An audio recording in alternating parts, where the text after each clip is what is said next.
नमस्कार, मी पल्लवीज किचन 94 मध्ये तुमचं सगळ्यांचं खूप खूप मनापासून स्वागत आहे। आज आपण बनवणार आहोत एकदम झणझणीत गोडसर आंबट अशी खास करवंदाची चटणी। ती ही गर न काढता थेट 2 भाग करून, म्हणजे वेळ वाचतो आणि चव तर अफाट येते।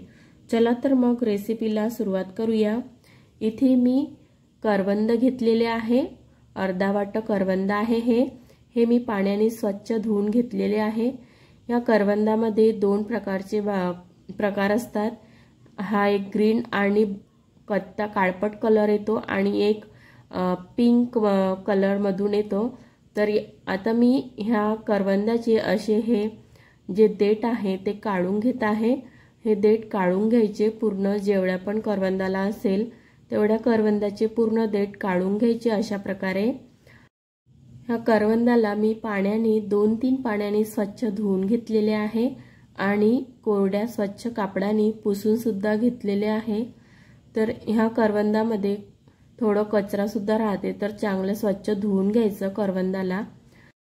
ही पद्धत अगदी पारंपरिक आहे, आमच्या आजीच्या काळापासून वापरली जाते आणि ही जी चटणी आहे तिची चव मात्र अगदी तोंडाला पाणी आणणारी अशी आहे। तर बघा, मी इथे पूर्ण जे देठ आहे ते काढून घेतलेले आहे पूर्ण। आता याची आपण अशा प्रकारे चाकूने 2 भाग करून घेऊया आणि ह्याच्या आतमधल्या जे बिया आहे त्या पूर्ण बिया काढून घ्यायच्या।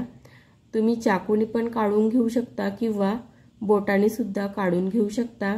तर अशा पद्धतीने पूर्ण करवंदाच्या बिया काढून घ्यायच्या एक एक करत। तर ह्या करवंदाच्या बिया पूर्णपणे काढून घ्यायच्या। बिया काढायला थोडा वेळ लागतो, पण ह्या आधीच काढून घ्यायच्या। तर अशा पद्धतीने तुम्ही 2 भाग करू शकता किंवा तुमच्या इच्छेनुसार तुम्ही म्हणजे कोणत्या पण साईजने याला कापू शकता। तर ह्या तुम्ही कोणत्या पण साईजने कापा, पण आतमधल्या ज्या बिया आहेत त्या काढून घ्यायच्या पूर्णपणे। बिया जर चटणीमध्ये टाकल्या तर कळवट लागते चटणी, त्यामुळे। तर ह्या बिया काढल्यानंतर हे जे आपले करवंद आहे हे दुसऱ्या वाट्यामध्ये ठेवून द्यायचे। तर हे अशा पद्धतीने मी एक एक करवंद कापून सगळ्या करवंदांच्या आतमधल्या ज्या बिया आहे त्या पूर्ण काढून घेत आहे।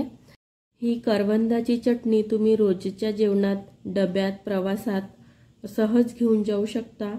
ही चटणी गरम गरम वरण भातासोबत, भाकरीसोबत, पोळी किंवा थालीपीठासोबत खायला खूप मस्त वाटते किंवा अगदी उपवासात सुद्धा वापरता येते। तर तुम्हाला उपवासात वापरायची असेल तर तुम्ही याच्यामध्ये धणे पावडर टाकायचं नाही, तुम्ही स्किप करायचं धणे पावडर।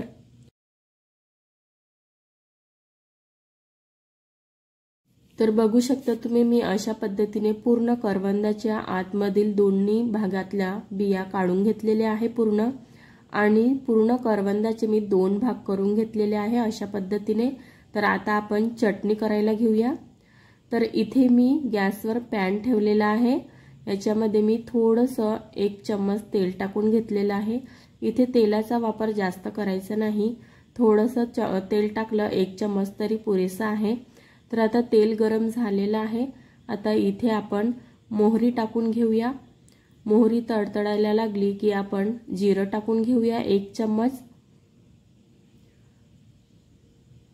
तर आता हे मोहरी आणि जिरं तडतडायला लागलं, चांगला खमंग वास असा सुटला की आता इथे मी करवंद टाकून घेत आहे। तर हे बघा, मी इथे करवंद टाकून घेतलेले आहे।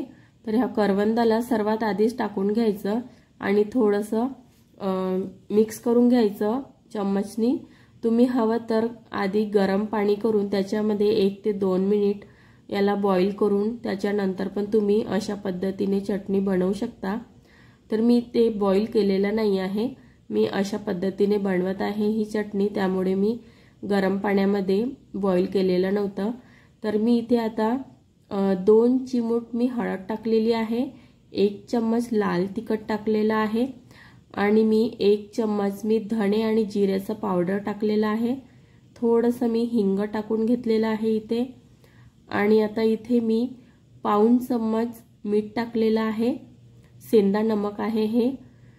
तर आता ह्या सगळ्या जिन्नसांना व्यवस्थित एकजीव करून घेऊया, छान मिक्स करून घेऊया। ही चटणी तुम्ही उपवासाला पण वापरू शकता। जर तुम्हाला उपवासाला वापरायची असेल तर तुम्ही तर आता इथे गूळ टाकल्यानंतर आपण एकदा चम्मचने व्यवस्थित मिक्स करून घेऊया सगळे मसाल्यांमध्ये हे गूळ। तर हे बघू शकता तुम्ही, मी जसं गूळ मिक्स करत आहे तसं तसं हे गूळ मेल्ट होत आहे आणि त्याचं जो टेक्स्चर सुद्धा आहे चटणीचा तो पण थोडा थोडासा बदलायला लागलेला आहे। तर आता इथे ताटी झाकून मी 5 मिनिट ठेवलेलं होतं। तर बघू शकता तुम्ही पाणी सुटलेलं आहे आता चटणीला। गुळाचं पाणी मी अजिबात पाणी टाकलेलं नाही आहे इथे। तर आता इथे मी 2 चम्मच मी साखर टाकून घेत आहे। गुळ आणि साखर टाकलं तर त्याचं टेक्स्चर खूप छान येतं चटणीला आणि चवीला पण खूप भन्नाट लागते। त्यामुळे मी थोडीशी 2 चम्मच साखर टाकलेली आहे इथे। या साखरेला पण व्यवस्थित मिक्स करून घ्यायचं। तर इथे मी आता कोमट पाणी वापरलेलं आहे, टाकत आहे कोमट पाणी अर्धा वाटी। तर तुम्ही तुमच्या इच्छेनुसार पाण्याचं प्रमाण कमी जास्त करू शकता आणि मिठाचं आणि तिखटाचं पण प्रमाण कमी जास्त करू शकता तुमच्या इच्छेनुसार। तर आता ह्या सगळ्या जिन्नसांना एकदा छान मिक्स करून घ्यायचं चम्मचनी आणि मी पुन्हा एकदा 5 मिनिट शिजू देणार आहे।